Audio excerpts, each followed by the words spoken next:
Thanks, everybody. My name is Yash Hemaraj. I'm a partner at Benhamou Global Ventures. We are an early-stage enterprise software-focused investment firm based in Silicon Valley. Our main goal is to help B2B companies pretty early in their life cycle make a transition from local geographies. They could be in Israel, France, Western Europe, India, make a transition to the valley, and we help them build out initial go-to-market teams. We help them scale up their, and sometimes the challenges for enterprise companies could be very different. And so we take a very active approach in helping them go through their problems, helping them figure out the right solution. And the beauty of B2B companies where we focus on is that company building is actually pretty structured compared to B2C companies. There are certain things that you can do at the right time of the company's development that will completely de-risk or at least de-risk the company to a maximum extent. So that's what we have been focusing on, and that's what we wanted to bring into Arka as well. So Radesh was talking about 5 of our companies, and one thing you may have seen is that each company is different. There is a company in the retail space, there's a company in the marketing space building customer data platform, there's a company which is selling tools to data scientists, like DevOps for data science. So what you realize is that each company is different, and when you want to really add value to the company, you have to really put the context in place. So it's a very high-touch approach. So when we designed the Arka program, our goal was not to kind of have a way where they're moving through a 3-month program. They come in, they learn how to talk about team, technology, traction, and the market, and get off stage, right? So that's not what we want to build here. What we want to do is to provide a platform where the companies are continuously engaging with us, and we are trying to help them as much as we can through our networks, and that's where building a platform was very important. Having frequent communication with the Valley ecosystem, which is where most of B2B product companies have access to a huge market in the United States, North America, and Western Europe. So we wanted to provide a platform that can enable that access to that ecosystem. And finally, as I go back to my original point, which is each company is different, right? So you cannot have all of those companies come at the same time, go through a 3-month program and get out, right? So we wanted to have a rolling admission program. So when companies come into Arka, they are ready when they are ready to go into this. So we don't want to design our operations around ourselves, but rather design our operations around the companies. So that's what we wanted to build Arka as. So it's a rolling admission process. And we say, you graduate when you are ready to graduate, because it is when you find product market fit. And I'm going to talk a little bit about product market fit. So before that, I wanted to introduce what we call as Enterprise 4.0. It's a specific class of companies that we see emerging that can tap into a huge growing market. And the best way the best person to talk about it is my partner Eric Benhamou. And Eric, to give you guys a background, Eric was the former chairman and CEO of 3Com. 3Com was very instrumental in building the communication infrastructure in the US, competition to Cisco. And then he took Palm public. As you know, Palm was one of the original smartphones with Palm Pilots and Palm Trio. So he introduced the original lineup of those phones. And all of us in the firm have built enterprise-focused companies, big and small, across multiple geographies. So, I want to introduce Eric Benhamou through a video. He's going to talk about this concept called Enterprise 4.0, and then I'm going to switch over and talk about finding product market fit in the Enterprise 4.0 context. So, I'll try to figure this one out. So usually, sometimes it may go longer than expected. Let's see.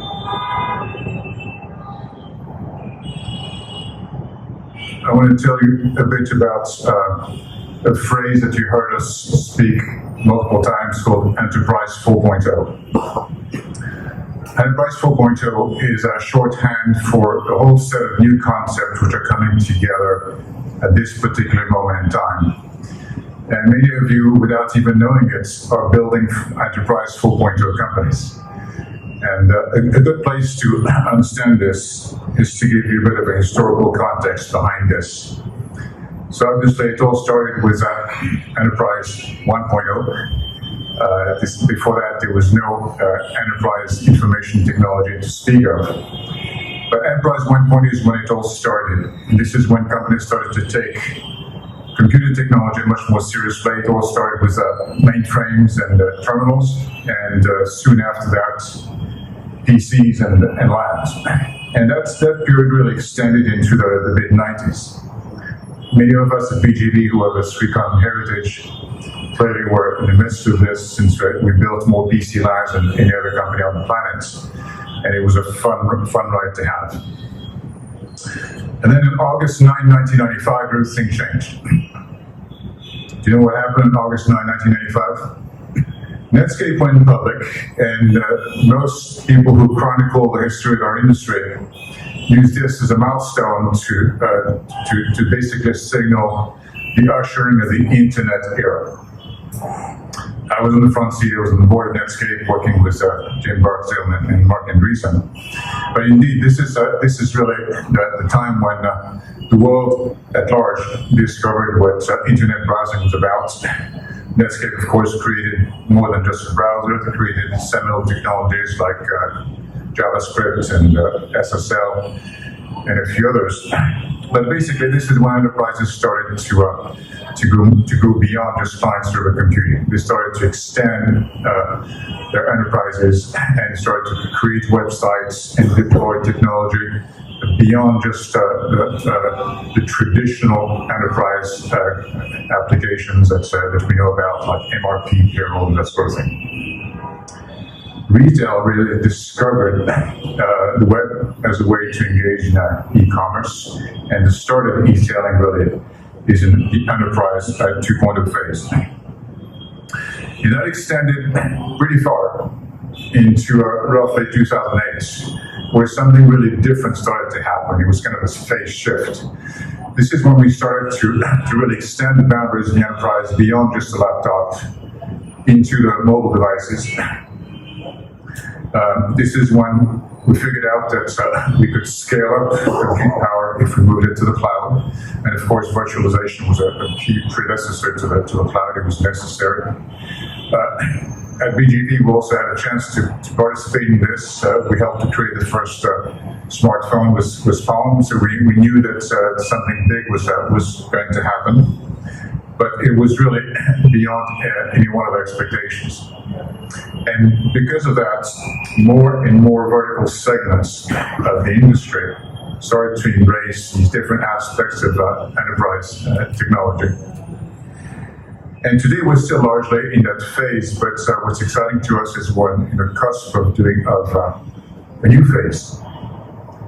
We call this Enterprise 4.0, and it starts with AI, machine learning, and all of these technologies inside. More and more, what we find is that the transformation taking place right now across virtually every sector in the world of the enterprise is powered by AI. And it's not just powered by AI, it's also integrated as key components of a complete solution. We call this a full stack solution because it's not sold as an ingredient. It's not sold as a horizontal piece of componentry. It is sold as part of a complete solution focused on solving an important problem in a given sector. It could be manufacturing, it could be healthcare, education, the governments, where it all started. But basically, no vertical industry is immune to this digital transformation phenomenon. The other thing that we find particularly interesting for us as venture investors is that these companies who are creating these AI-powered solutions are able to sell them into lines of business without having to get pre-clearance from the chief technology officer or the chief information officer. This equates to shorter selling cycles. And shorter selling cycles means less capital. It means more profitable companies and more value creation for everybody, including investors, of course. So this is really fundamentally a new kind of company, and it should not be built exactly the same way as a previous generation of companies. Many of us at BGV have been not only witnesses, but actors in Enterprise 1.0, 2.0, and 3.0. And I want to be partners with you in building Enterprise 4.0 companies. So, AI inside is just the last key ingredient to be added to what started off as a cloud inside, cloud native, if you will, mobility first. These three things are basically combining to create the foundation, the underlayment of all 4.0 companies. What's interesting to us is that these companies take the full power because they're able to collect completely novel data sets through a new generation of much lower cost sensors. Some of these sensors could be voice interfaces, NLPs, sensors such as the one that you find in your automobile, sensors such as the one that you carry on your body, biometric sensors, and so on and so forth. Through these new interfaces and new generation of sensors, more data is created, large data sets, and insights can be extracted through AI and machine learning combined. And these ingredients are creating very tangible business outcomes, whether it is productivity benefits or higher degrees of customer intimacy. And of course, completely changing whole sectors of the industry. Autonomous vehicles, robotics and AI changing food preparation, delivery, drones changing last mile delivery, and so on and so forth. So this is basically what we mean by Enterprise 4.0. We're focusing on this intersection of these three bubbles: embedded AI, unique data sets, and intelligence automation.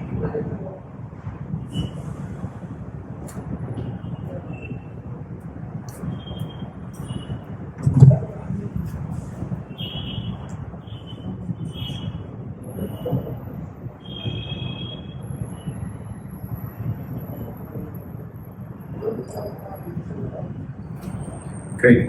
So hopefully you got a good idea about what Enterprise 4.0 is. Again, to repeat what Eric just did, it's about combination of embedded AI which is embedded in every single processes, intelligent automation, things that get better over time, and AI is a huge contributor for it.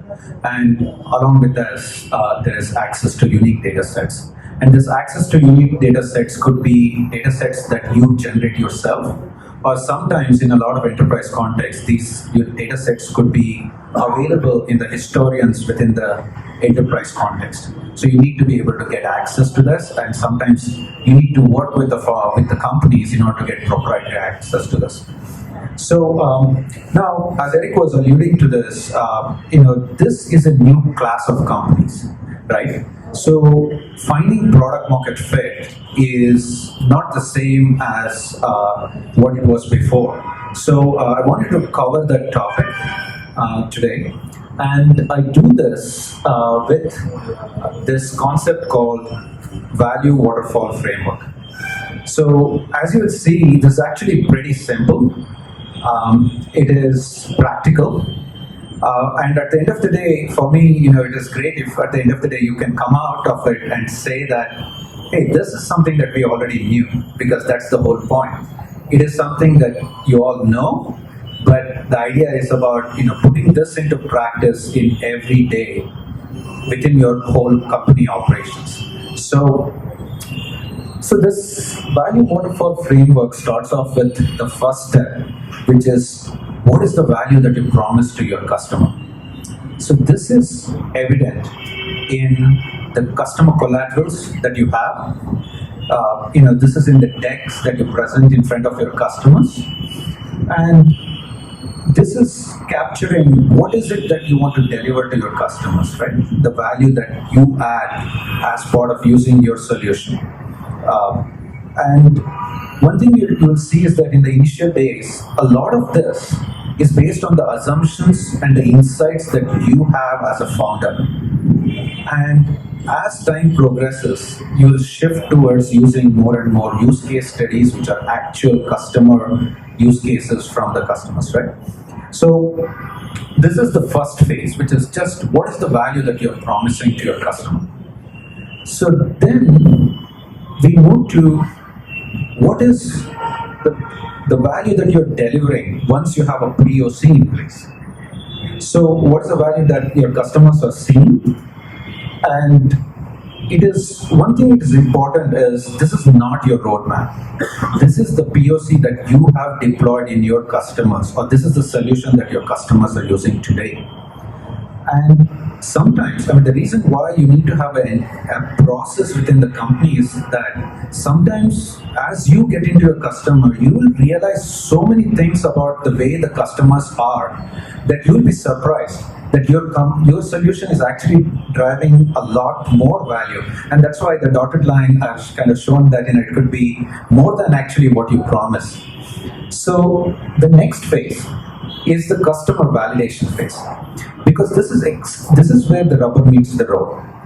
This is where the customers are looking at the benefits that they are experiencing by the use of your solution, and all the assumptions that you made in the first phase will be tested here.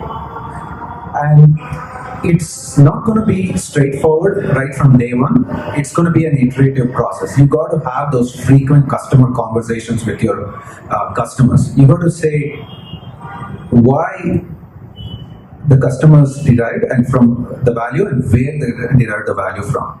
And sometimes you got to open their eyes on some of the things that they are not seeing. And I put in this dotted lines which are actually more, sometimes it could be more. And the degree of the value that your customer realizes from your solution is correlated to the burning problem that they have. Sometimes it's very interesting that what you're seeing is even a simple thresholding algorithm, and you enable the customers to build intelligent workflows on top of that threshold, right? Let's say threshold triggers.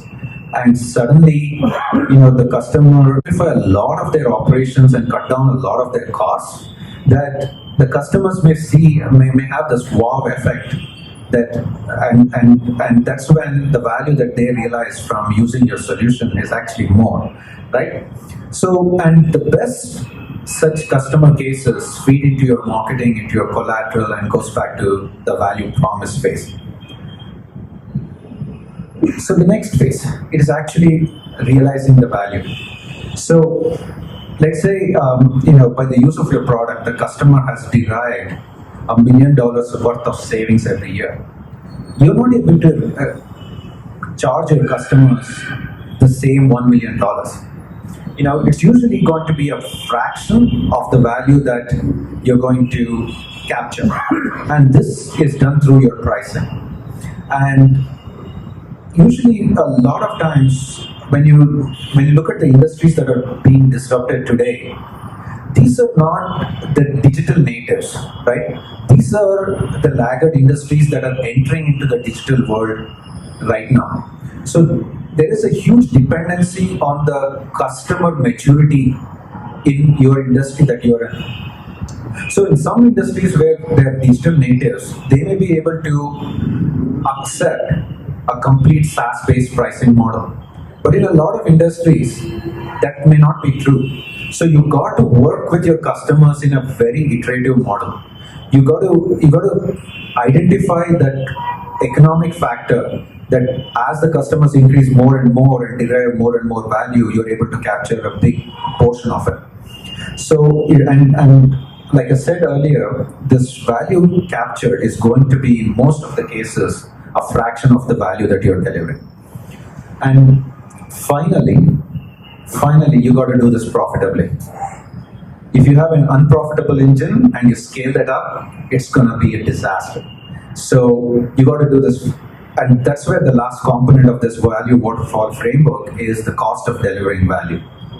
So, and the reason why I have one of these things which are actually higher than value captured is because we have seen startups where they're adding tremendous value, but the cost that they're incurring in order to deliver that is so high that either their pricing model is broken or they haven't identified the key customer problem that they're going with. So, and however, there is a caveat. So, in today's world, data can be a moat.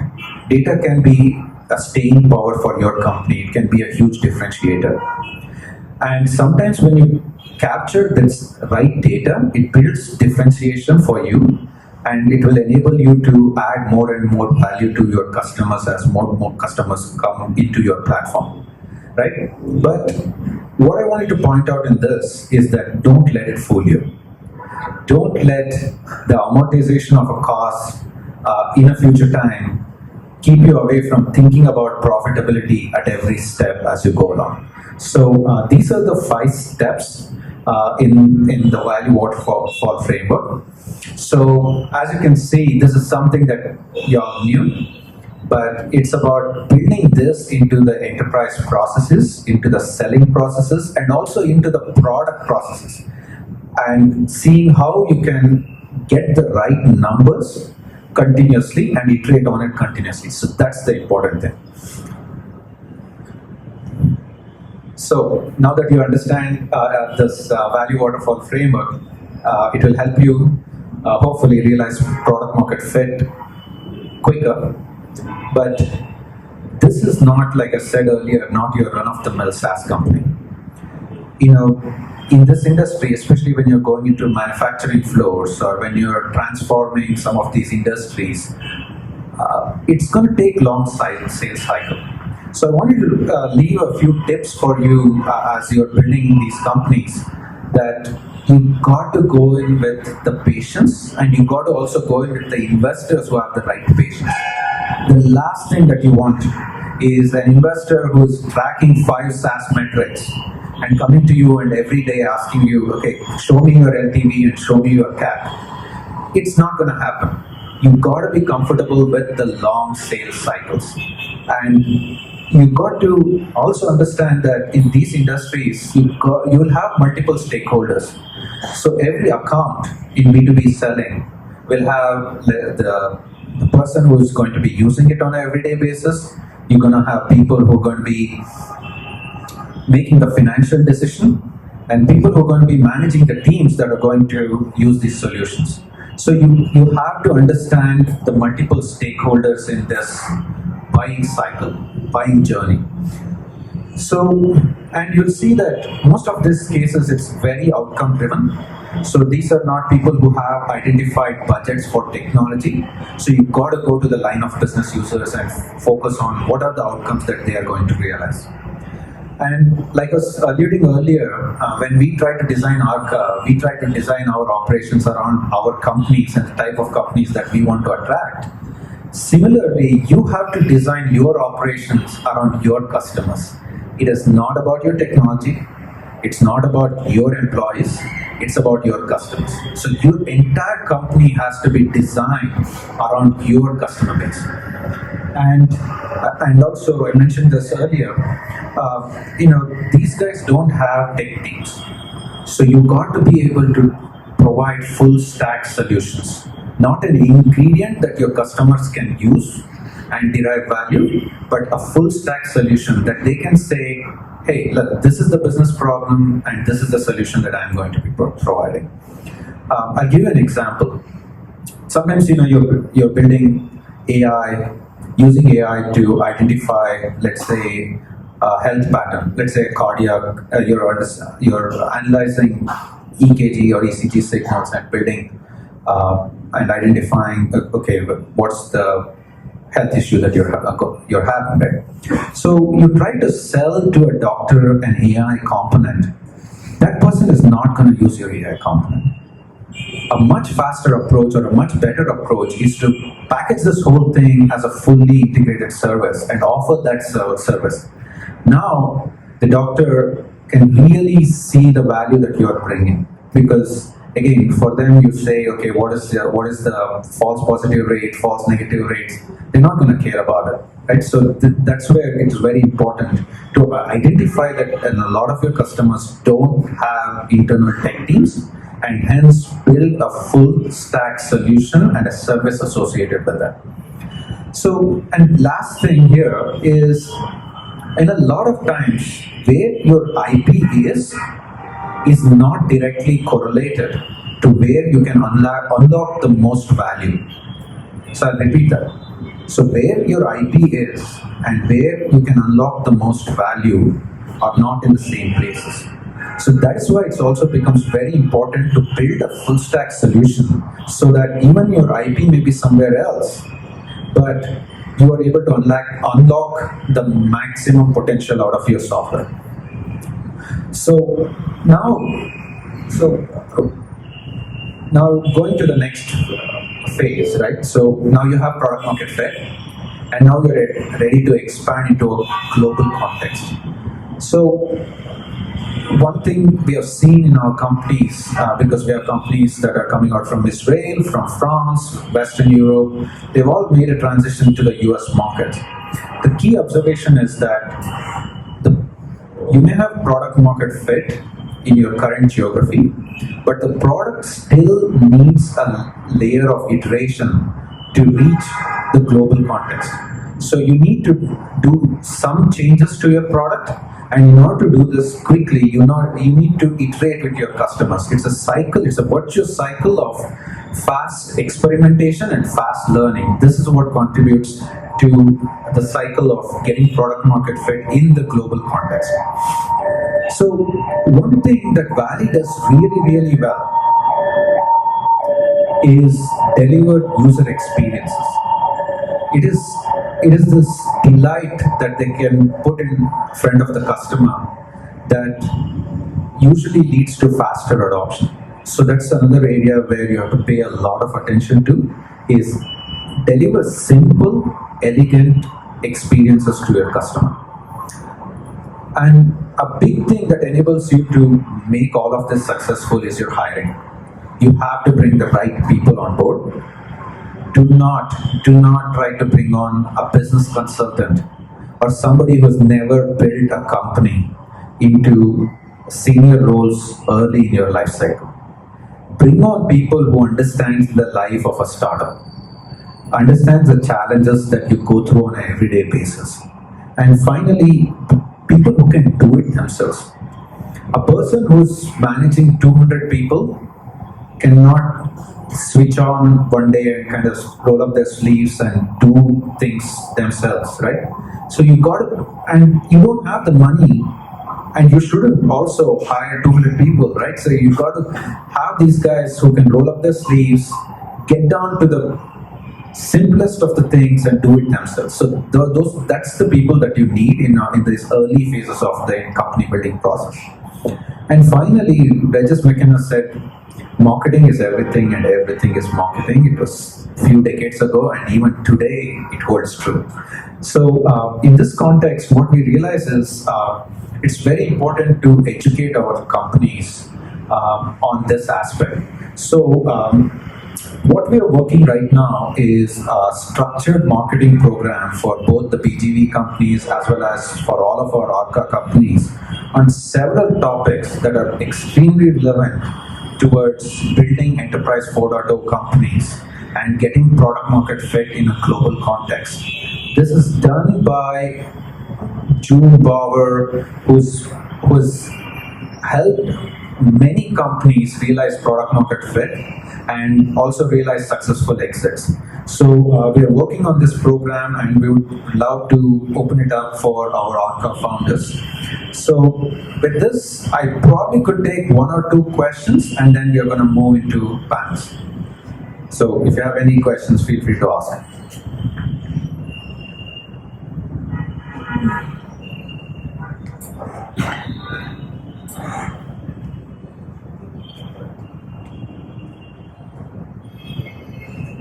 Yeah.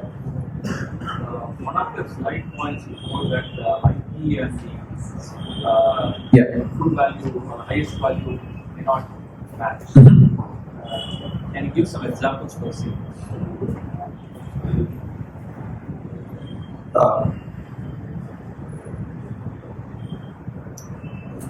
So I'll give you an example of a company that was providing a face detection technology to a company that eventually got sold to Amazon.com for $1 billion.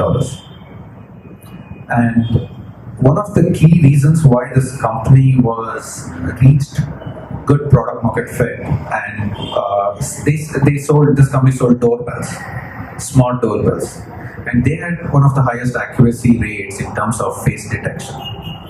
The company that was providing the algorithms that could be run on the chipset, not in the cloud, but on the chipset, it was able to combine years and years of research and the ability to do very high accuracy on the chipsets itself was the IP, right? But that company did not get acquired for $1 billion. But the company that was able to build the full stack solution focused on the customer problem, in this case, when you get in front of your doorstep, these days, I mean, you got to go open the door or look into the door peephole and then identify who's there. But rather, with today's cameras, which have become very, very cheap, and Wi-Fi, which is ubiquitously available, they were able to unlock the value, focused on the customer problem. But the IP was in the chipset where they were able to do it. So this is an example where, where your IP is versus where you are able to unlock the maximum value. Makes sense? Sure, thank you. Maybe one last question or else. Yeah. I think I'll just go with that.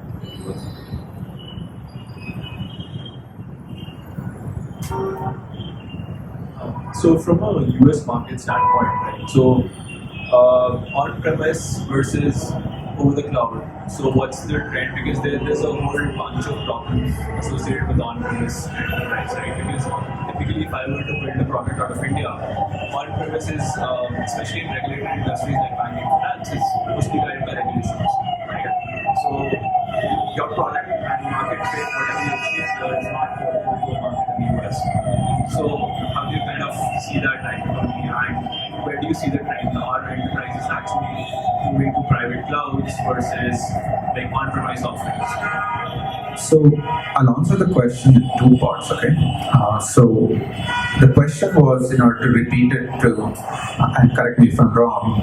So in a lot of times, there could be places where the product needs to be delivered on an on-premise basis. So where is the market going towards, whether people are building private clouds or they are sticking to public clouds, and how should a startup approach this? So did that summarize the question, man?